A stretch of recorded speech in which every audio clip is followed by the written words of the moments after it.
ça change complètement ta vision du monde, dans quel milieu social tu nais. Et moi, ça me pousse à pouvoir développer justement des côtés écolo, des réflexions comme celle-là, alors que d'un autre milieu. Après, j'ai quand même cette impression de, voilà, de plus jeune pas avoir eu autant d'argent que mes amis, de pas avoir pu payer autant de choses, de pas avoir pu partir en vacances aux mêmes endroits. Après, mon origine sociale, ouais, c'est pas des ouvriers non plus, mes parents, mais c'est pas non plus un milieu où il y a énormément d'argent.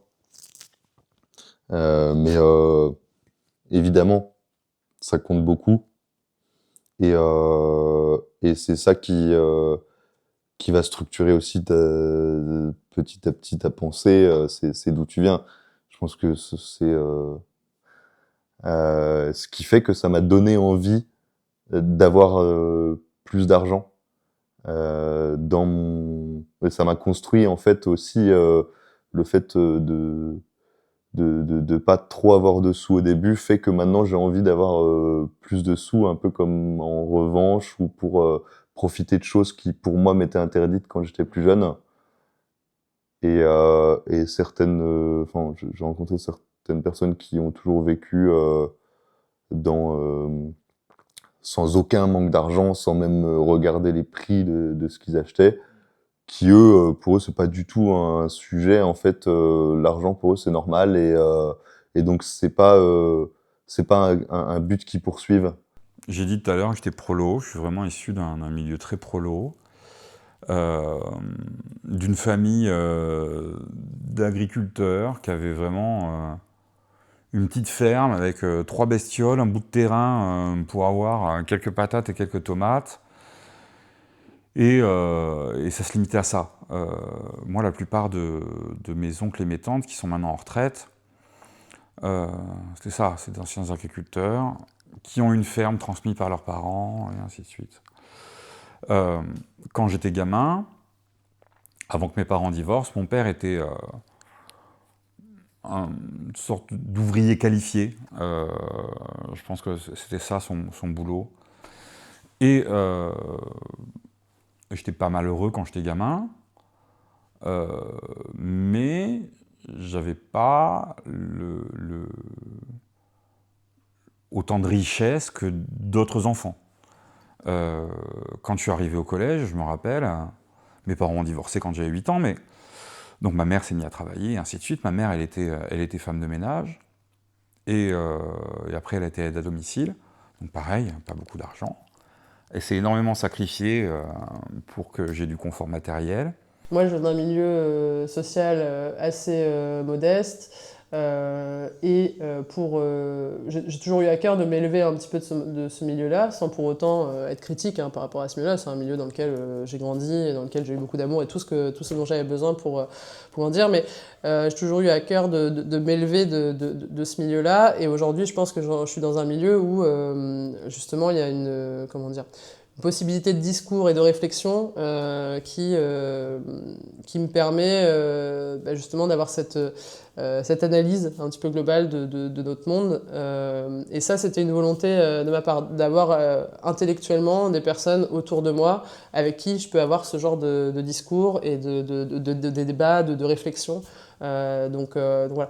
Donc je pense qu'en effet, moi, ce qui m'a permis d'aller vers ce genre de réflexion, c'est de venir d'un milieu modeste, de vouloir m'en élever et du coup d'atterrir dans des sphères où ce sont le genre de discussions qu'on peut avoir. Pour moi, tu peux avoir ce genre de débat quand tu as peut-être une stabilité financière qui te permet d'avoir le loisir de penser à ces choses-là. Ok.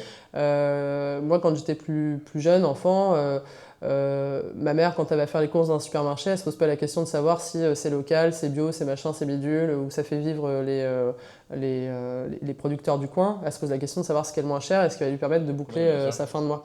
Et donc je pense que quand tu as les moyens financiers ou un certain luxe tout en restant dans quelque chose de tranquille, mais le luxe d'avoir ce genre de réflexion et de questionnement, c'est que tu as un niveau social qui te permet de l'avoir. Donc c'est pour ça que je pense que quand tu es dans un milieu modeste ou même plus pauvre, les logiques écologiques sont pas absentes, mais sont peut-être un petit peu moins présentes parce que tu dois d'abord penser voilà, à nourrir ta famille et puis à boucler les fins de mois. Après, tu as aussi les gens qui se mettent complètement en marge du système et là qui vivent avec beaucoup moins. Et ça, voilà, c'est des initiatives qui doivent être applaudies, mais qui, du coup, sont des personnes qui décident vraiment de se désengager du système et qui renoncent à une partie de confort, ce qu'on considère comme le confort, hein, et voilà, qui s'engagent d'une autre manière.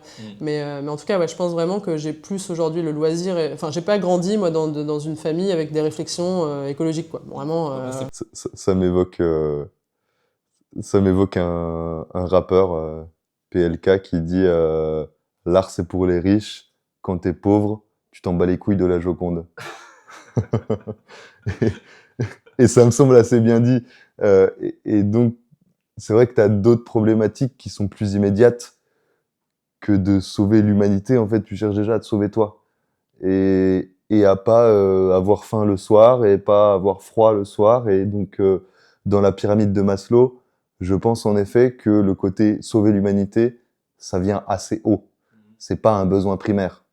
Donc, je suis assez d'accord avec le fait de dire que c'est un truc de bourge. Parce que c'est quand tu as répondu à tes besoins primaires que tu peux penser à ça. Sinon ça te vient même pas en tête. Pour moi, si t'as pas de sous, tu vas pas t'intéresser à l'écologie. Ou si t'as pas un minimum. Sinon, faut avoir vraiment un esprit très altruiste pour toi être en galère et chercher à sauver l'humanité tout entière plutôt que chercher à te sauver toi. Donc, je pense qu'en effet, il faudrait déjà une meilleure répartition des richesses pour que tout le monde se sente concerné par l'écologie. Si tu sais pas ce que tu vas bouffer le soir, tu t'en foutras de l'écologie et que le poulet que t'achètes, il a été élevé en batterie, tant pis pour lui, moi aussi je suis en galère. Je me rappelle de quand j'étais plus ado, quand j'allais chez des copains qui avaient des statuts sociaux, on va dire, enfin, où leurs parents avaient des statuts sociaux un peu plus importants, enfin plus élevés, ce genre de discussion existait déjà un petit peu, au moins sur le plan politique, l'écologie, bon, on n'en parlait peut-être pas forcément beaucoup à l'époque, mais il y avait quand même, je me rappelle que j'avais une copine qui s'appelait Aline, je ne dirais pas son nom de famille, et ses parents étaient allemands. Et je me rappelle que chez elle, il y avait le tri sélectif, et moi j'avais, je sais pas, 12 ans, un truc comme ça, et j'étais là, ouais, le tri et tout. Je me rappelle qu'elle mangeait des galettes de riz, des trucs au soja, machin. J'avais jamais. Non, mais elle faisait des repas sans viande, des trucs comme ça. Enfin, moi, c'est des choses que j'avais jamais vues. Et j'avais trouvé ça super intéressant. Mais sauf que ce qu'il faut penser, c'est que pour pouvoir manger comme ça et aller faire ses courses à la Biocoop, il faut avoir les moyens de le faire, quoi. Et nous, en fait, il n'y avait même pas cette question-là parce qu'on n'avait pas forcément les moyens de le faire. Aujourd'hui, moi, j'ai les moyens d'aller sur le marché et de payer un truc plus cher que le revendeur d'à côté qui va aller se fournir aux mines. Et non, j'achète le petit producteur, même si c'est un peu plus cher, c'est ma manière de contribuer au bien-être, on va dire, local, social, etc. Okay. En arrivant à Bordeaux, alors j'avais fait mon coming out déjà auprès de mes amis proches quand j'ai réussi à le verbaliser, quand j'ai réussi à le dire et tout ça. Et étonnamment, tout s'est bien passé, alors que bon, dans les années 90, dans une petite ville de Dordogne, c'est pas le truc le mieux accepté du monde. Mais ça s'était bien passé avec mes amis. En arrivant à Bordeaux, mais j'avais déjà entendu des insultes. Les insultes, elles sont arrivées avant que j'aie conscience de ma propre homosexualité. Et en arrivant à Bordeaux, j'ai découvert toute une vie auquel je n'avais pas accès avant, mais j'ai aussi découvert la violence des agressions dans la rue, la violence des insultes. J'ai eu de la chance, dans tous les boulots que j'ai eus, et quasi auprès de toutes les personnes que j'ai côtoyées, c'était pas compliqué d'être out. Mon homosexualité ne posait de problème à quasi personne, et les rares personnes à qui ça posait problème, bon, j'en tenais pas compte, on les écarte, c'est des collègues de boulot, on leur parle pas et basta. Mais malgré tout, ça amène un rapport au monde différent, de savoir que tu n'as pas la même place et pas les mêmes droits que les autres. Que ce soit en tant que femme, en tant que personne racisée, en tant que personne LGBT, il y a plein de possibilités. Oui, clairement, on est dans un système patriarcal, mais que ce soit, enfin, oui, dans le travail, là, par exemple, moi, je travaille pour une société clairement qui est composée à 90% d'ingénieurs, hommes blancs, peut-être pas tous blancs, mais bon, en tout cas hommes, ingénieurs, machin, catégorie plus, machin. Oui, là, clairement, tu te sens femme dans ce genre d'entreprise-là, c'est même pas paternaliste, très machiste, où simple fait d'être femme, tu dois prouver beaucoup plus ta valeur, et puis quand tu parles de sujets un peu compliqués, enfin, quand on te parle de sujets un peu compliqués, on réexplique comme si tu étais un enfant. Donc ça m'arrive, ça m'est déjà arrivé souvent, et tu connais un petit peu mon caractère. Imagine mon regard quand je suis là en train de dire, ok, donc là, ma contre-attaque, c'est quoi? C'est de parler d'un truc un peu plus compliqué que ce que le gars me parle en face. Mais je veux dire, après, est-ce que enfin, ça, c'est quelque chose, oui, avec lequel on vit en tant que femme. Je pense que c'est quelque chose qu'on a intégré dans nos manières de fonctionner. Et ce qui m'intéresse, c'est que la génération d'après me semble un peu plus révoltée par rapport à ça. Et ça, par exemple, ma sœur, elle a voilà, 7 ans de moins, donc c'est la génération un tout petit peu après. Et elle est déjà un peu plus révoltée là-dessus et laisse un peu moins passer. C'est-à-dire que moi, je vais combattre par des armes sur le même plan que la personne qui va être machiste ou paternaliste en face de moi. Ma sœur va carrément dire non, t'as pas le droit d'être machiste. Hein, voilà. Et je pense que la génération d'après, j'ai l'impression qu'il y a un peu plus d'inclusion, un peu plus d'ouverture d'esprit. Alors, ça ne veut pas dire qu'il n'y a pas plus de clivage aussi, hein, mais j'ai l'impression en tout cas que ce sont déjà des thématiques, puis tout simplement des mots aujourd'hui qui se posaient la question de savoir, qu'est-ce qu'il y a d'autre que l'hétérosexualité. C'est déjà un grand pas, et puis c'est surtout, c'est hyper présent ça aujourd'hui, et moi je trouve ça super cool de voir l'ouverture d'esprit quand même autour de soi là-dessus. J'ai l'impression en tout cas de voir beaucoup plus de personnes trans, de voir beaucoup plus de personnes homo l'afficher en tout cas, et ça c'est hyper positif je pense pour notre monde. À l'époque, enfin nous à notre époque, j'ai l'impression qu'on le voyait moins quand même ça. Et le fait de le voir plus aujourd'hui, c'est très positif, quoi. Et au fur et à mesure des années, j'ai rencontré aussi, je me suis vraiment engagé en parallèle dans la militance LGBT, j'ai fait du bénévolat au centre LGBT local, j'ai organisé des événements culturels pour des personnes LGBT, et avant j'avais plein de petits PD dans mon entourage. Alors moi je dis PD parce que j'ai le droit, parce que je suis PD, mais vous le dites pas. J'avais des copains PD, j'avais quelques copines lesbiennes, j'avais rencontré 1 ou 2 personnes trans, mais ça se limitait à ça.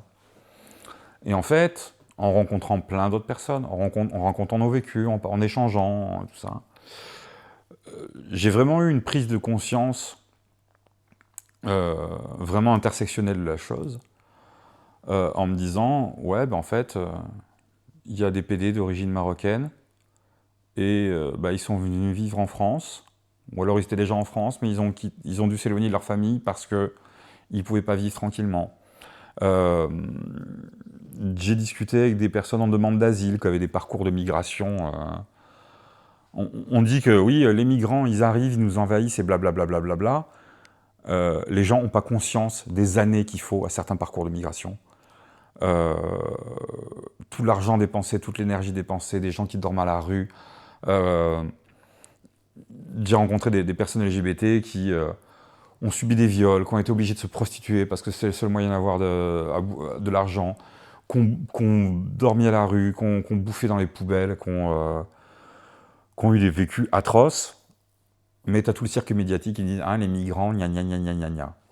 Ils nous envahissent et tout un tas de montagnes de conneries comme ça. » Et en discutant, même si moi je viens pas d'un milieu privilégié, absolument pas, j'ai eu conscience de certains privilèges que j'ai eus par rapport à d'autres. Et je me suis dit qu'il était important de combattre aussi pour les droits des autres personnes LGBT. Et en fait, pour essayer de mieux vivre, moi je vois vraiment, et même pour avoir subi des agressions homophobes récemment dans différents lieux, non seulement je dois me battre contre le système capitaliste qui veut nous écraser, contre des institutions, contre tout ça, mais en plus, et encore plus avec la résurgence de tous les mouvements réactionnaires là, qui sont en ce moment sur les personnes trans, sur les spectacles de drag queen, et qui racontent des horreurs pas possibles, avec les mêmes ressorts qu'il y avait pendant le mariage, pour les manifs contre le mariage pour tous. Et donc voilà, il faut se battre pour tout ça. J'ai lu des bouquins sur le féminisme, j'en ai discuté avec plein de copines, et ainsi de suite. On s'est rendu compte qu'on avait plein de traumas en commun. On a subi des viols, on a subi des agressions, on a subi des insultes, on a subi plein de trucs. Et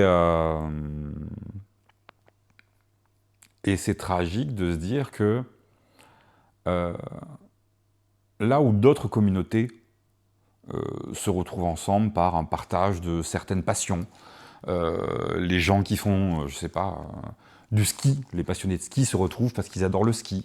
Les gens qui adorent le jazz se retrouvent parce qu'ils adorent le jazz. Nous, les personnes LGBT, les personnes queer, ce qui nous lie, c'est le fait que nos histoires sont complètement invisibilisées, elles ne sont pas transmises, ou très peu, et surtout c'est les traumas qui nous rassemblent. C'est toutes les agressions qu'on a subies, toutes les discriminations et tout ça. Et il faut se battre doublement, de la même manière que une femme ou une personne racisée qui a un boulot à responsabilité va devoir prouver 2 fois plus que n'importe quel autre homme cis de quoi elle est capable, pour qu'on puisse la valider en disant « Ah oui, c'est vrai, t'es capable de ça ». Je pense qu'il y a une forme de racisme ordinaire dans le discours de beaucoup, on devrait être un peu plus dur en société sur le racisme ordinaire qu'on peut entendre. T'entends souvent, voilà, les gens disent des trucs racistes sur le ton de la blague, et ben en fait non, c'est pas une blague, et on devrait être un peu plus dur sur ce qu'on peut entendre. Et ça, pour moi, il y a une forme de racisme ordinaire avec laquelle on vit, et qui, pour le coup, je pense, est peut-être... je sais pas, non, si la jeune génération, je pense qu'elle, pour le coup, il y a peut-être plus d'inclusion sur les formes sexuelles, mais sur le racisme ordinaire, je pense que c'est quelque chose qui est très ancré dans le cercle, dans la cellule familiale, et qui, à mon avis, a tendance à être bien intégré et un peu plus difficile à faire changer, quoi. T'as beaucoup de jeunes qui votent extrême droite, hein, Mais, dans ouais, les... ouais. De jeunes hommes, d'ailleurs. Alors, de jeunes hommes qui votent extrême droite, mais qui te diront, je pense, qu'ils sont pas racistes, hein, et qu'on ont qu'un problème avec ça, et puis et voilà. Mais je pense que justement le racisme ordinaire et la légitimation aussi du racisme, mais je te parle de racisme ordinaire à notre échelle, mais le racisme que tu peux voir dans les médias, je veux dire, la parole est tellement déliée par rapport à ça que tu te demandes où sont les amendes, parce que c'est quand même quelque chose qui est réprimandé par la loi, répréhensible par la loi. Ouais, bien sûr, non, mais c'est en roue libre. Enfin, tu regardes des CNews, des machins, des trucs comme ça. Enfin, rien que les bandeaux, t'as même pas besoin de mettre le son. Rien que les bandeaux sont des racistes, quoi. Et ok, chaîne pas le service public, mais chaîne sur le périmètre machin TNT. Et ok, pas de problème, quoi. Et des chaînes comme ça. Alors ils ont fermé C8. Fort bien, les gars, c'est news, peut-être il y a un petit délire quand même, et c'est news pas que, hein. Enfin je veux dire, je pense qu'il y a une forme de racisme très intégré et assez peu combattu, assez peu combattu. Il y a la part des réseaux sociaux, je pense, c'est importante là-dedans, parce que t'as, au-delà de l'individualisation du truc, tu as l'anonymisation en fait, de la parole, enfin anonymisation d'une certaine manière, mais en tout cas, beaucoup de gens peuvent écrire, déverser comme ça leur flot de haine sur des réseaux, des trucs, et puis derrière, avoir ce sentiment d'impunité et de pas être inquiété. Et c'est surtout, t'as des chaînes en fait qui en font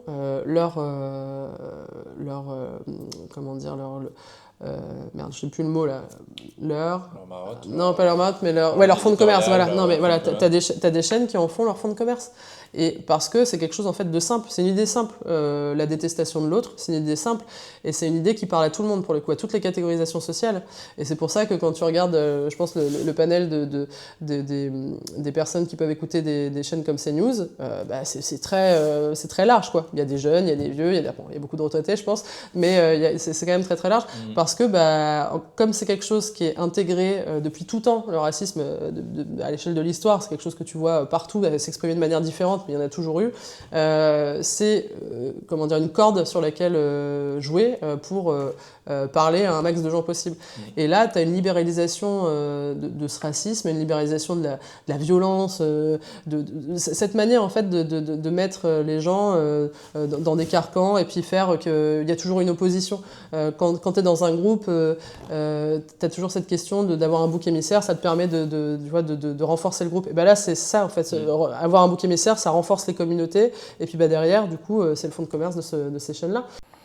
Ça fait partie d'un système de domination qui est aussi lié qui est aussi lié au capitalisme, parce que de la même manière que le capitalisme veut maintenir les individus dans un état de choc permanent, dans un état de contrôle permanent, il y a aussi une domination de l'ordre cis-hétéropatriarcal. Là, c'est les termes que plus personne ne va comprendre. Si vous êtes perdu, regardez sur les internets et démerdez-vous pour comprendre. Ouais, bref. Bon, en gros, c'est les hommes cisgenres qui ont le contrôle sur tout et qui sont privilégiés sur tout. Voilà. Et donc voilà, c'est les mêmes systèmes de domination qui écrasent les gens, qui veulent invisibiliser les gens dans l'espace public. Un homme cisgenre blanc, il n'a rien à prouver, la société, elle est faite pour lui. C'est comme ça. Elle est faite pour lui. Dans les grandes entreprises, dans les conseils d'administration, dans les ministères. Un peu moins s'il est d'un milieu précaire, par contre. Un peu moins s'il est d'un milieu précaire.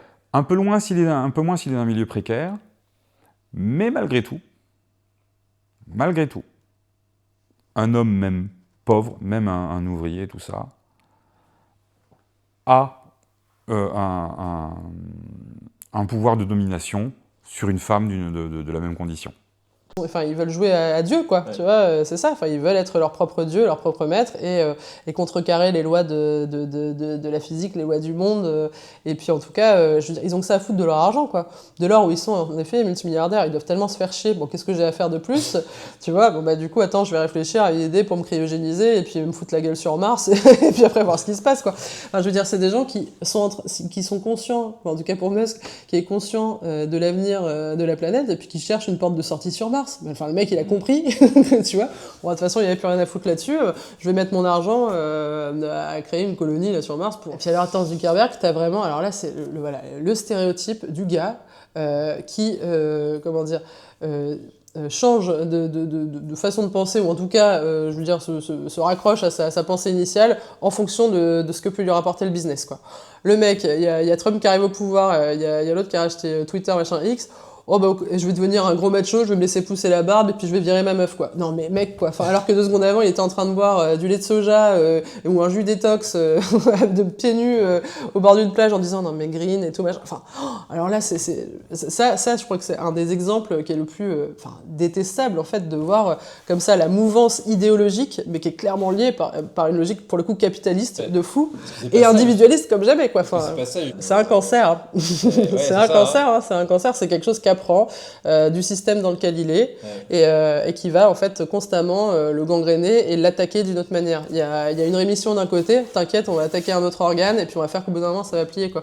Pour moi, ouais, bien sûr, c'est le capitalisme, c'est quelque chose de vivant, quoi, et ouais, qui s'adapte très très bien, très très vite, et surtout avec beaucoup de moyens, d'une manière très agressive. Et c'est là en fait où c'est compliqué, quoi, parce que quand voilà, t'as réglé le problème d'un côté, bah il arrive d'un autre. Bah, là on est en pleine métastase et voilà, on n'a pas atteint le pancréas et tout ça, mais clairement aujourd'hui, ouais, la planète, voilà, il y a des métastases partout, et puis on lutte, mais en sachant très bien que en gros tu maintiens ton niveau de vie, enfin tu maintiens la vie, mais que c'est voué quand même à l'échec. Maintenant, il y a une tonne de vidéos sur YouTube, il y a une tonne de podcasts à écouter, de personnes concernées et qui parlent de leur vécu et tout ça. Bah, écoutez-les, même si vous n'êtes pas une personne noire qui subit du racisme, bah, écoutez les podcasts de personnes noires qui parlent de ce qu'elles subissent dans la société. Écoutez les podcasts de personnes trans qui racontent leur parcours de transition, les difficultés qu'elles rencontrent dans la société, et ainsi de suite. Écoutez des podcasts de PD qui parlent de santé sexuelle, parce que il y a encore des gens qui contractent le VIH aujourd'hui. En ce moment, il y a une épidémie de morts et de gens de PD qui sont hyper mal à cause du chemsex. Il faut s'éduquer avec ça. Et il y a une tonne de ressources pour. Donc, voilà. Voilà, on avait les petites joies, ouais, c'est de voir un de mes fils se retourner du dos au ventre. Et là, voilà, tu vois ton fils se retourner du dos au ventre et tu dis... Ouais, les problèmes sont pas grand-chose quand même dans la vie, parce que ça te procure une joie immense. Les plaisirs, c'est d'avoir le sourire d'un copain quand on s'en jette un petit derrière la cravate. Les plaisirs, c'est de voir sa mère sourire quand elle voit ses petits-enfants, comme si c'était la première fois qu'elle avait un bonheur immense comme cela. Et puis voilà, les plaisirs, c'est tous ces moments-là qu'on s'évertue à vivre et à co-construire ensemble, et qui font... pour juste cet instant, un petit peu fi de toute la réalité qui nous entoure. Attends, à finir sur un truc joyeux, je sais pas. Écoutez le morceau Good Life de Inner City, qui est un classique de la house de Chicago. C'est un morceau très joyeux. Voilà.